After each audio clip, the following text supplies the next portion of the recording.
मी मध्ये भाषण केलं खानापूरला. मी काय सांगितलं की आटपाडीचं धुराडं मी पेटवेन. मी म्हणजे मी नाही, मी खरेदी करणार नाही, पण मी सगळी मदत त्यांना करेन, अशी माझी भूमिका आहे. आणि राजेंद्र देशमुख आणि अमर देशमुख यांना बसून भाऊंच्या समोर बैठक करून मी सांगितलंय की ही निवडणूक झाल्यानंतर आटपाडीचा साखर कारखाना चालू करण्यासाठी तुम्हाला सर्व ती मदत आम्ही करू, हे सांगितलं. आता भाषणाला कमी वेळ असल्यामुळे तिथं भाषणात मी म्हंटल आटपाडीचं धुराडं मीच लावणार. मी लावणार म्हणजे मी खाजगी कारखाना विकत घेणारा माणूस नाहीये, माझा एकही खाजगी कारखाना नाहीये.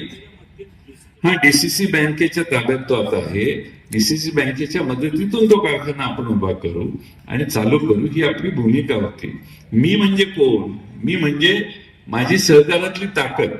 मी म्हणजे काही खाजगी महाराष्ट्रात कारखाने विकत घ्यायला महाराष्ट्रभर हिंडलेलं नाही मी कुठं.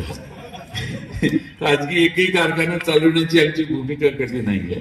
त्यामुळे गैरसमज करून घेऊ नये, राजेंद्र अण्णांनी गैरसमज करून घेऊ नये, त्यांचे लहान बंधू अमर देशमुखांनी गैरसमज करून घेऊ नये. धुराड पेटवणार म्हणजे काय? आता कवठे मंकाळ कारखान्याला मदत करायचा प्रयत्न करतोय म्हणजे काय? आम्ही सगळे त्यांच्या मागे आहोत आणि ती कारखाना चालू झाला पाहिजे, ही आमची भूमिका आहे. आमचे कारखाने बळकवण्याची भूमिका नाही. एक नेते महाराष्ट्रात आले तिकडे आष्ट्याला आणि सांगितलं की इथला कारखाना संभाजी पवारांचा जयंत पाटलांनी घेतला. अरे व्यंकप्पा पत्की आणि संभाजी पवार म्हणजे मागे लागून भेंडाळे, डोळ्यात नाश्रू काढून म्हटले साहेब हे तुमच्याकडे घ्या, आम्हाला हे चालवता येणार नाही. ते तसेच देत होते. मी वन टाइम सेटलमेंट केलं, बँकांना 5-6 बँकांना बोलवलं. बँका काहीतरी मला आता आठवत नाही पण 70-75 कोटी रुपये होते. त्यांना गोड बोलून मी कमी आणलं.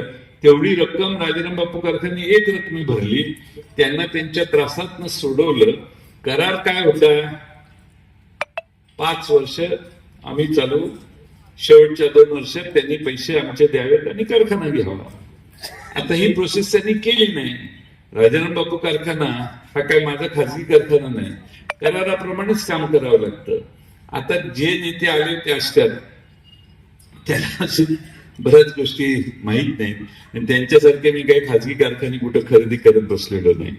त्यामुळे आम्ही सहकारातली लोक सहकाराशीच प्रामाणिक राहू. खाजगी कारखाना काढण्याचं स्वप्न आम्ही कधी बघत नाही. त्यामुळं भाऊ तुम्ही त्यांना निरोप द्या. अजूनही वेळ गेलेली नाही, अजूनही परत फिरायला हरकत नाही. आटपाडीचा स्वाभिमान जपायचा असेल तर तो कारखाना चालू करणं आणि पुढच्या वेळी निवडणुकीला उभं राहणं हा त्यातला योग्य मार्ग आहे. आणि त्यासाठी भाऊंनी त्यांना योग्य तो निरोप द्यावा.